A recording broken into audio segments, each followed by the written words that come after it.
December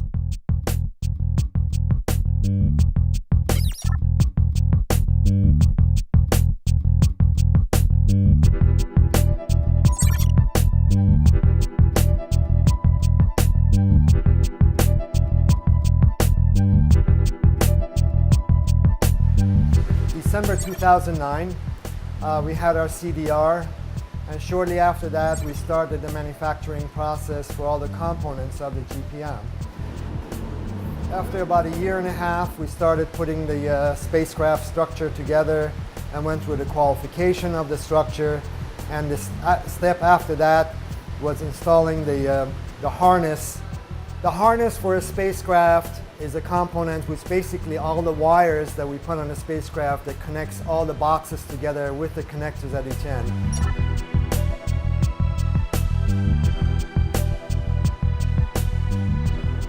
We started the integration of the observatory with the delivery of the two instruments, the GPM microwave imager and the dual frequency precipitation radar, in early 2012.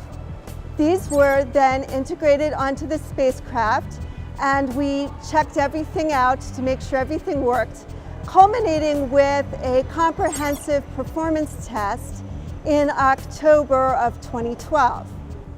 Before we launch any spacecraft, we do a very lengthy and detailed set of tests to make sure that the spacecraft is going to survive all of the environments that it's going to see during the launch and on orbit.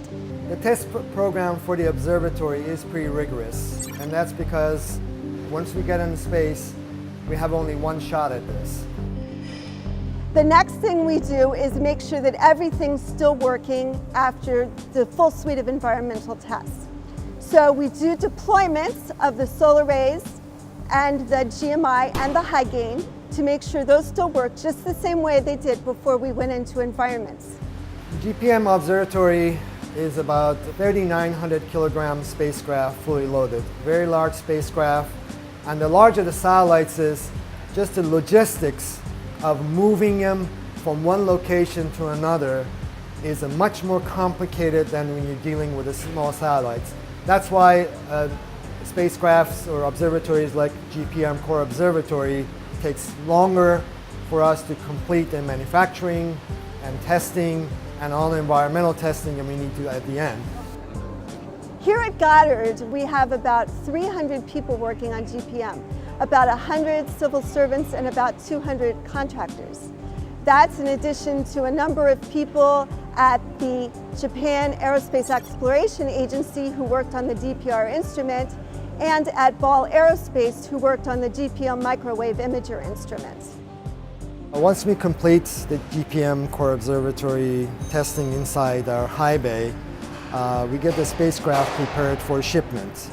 Then our next step is to transport it to Andrews Air Force Base and install it on the C5 and then take it to Tanegashima Island.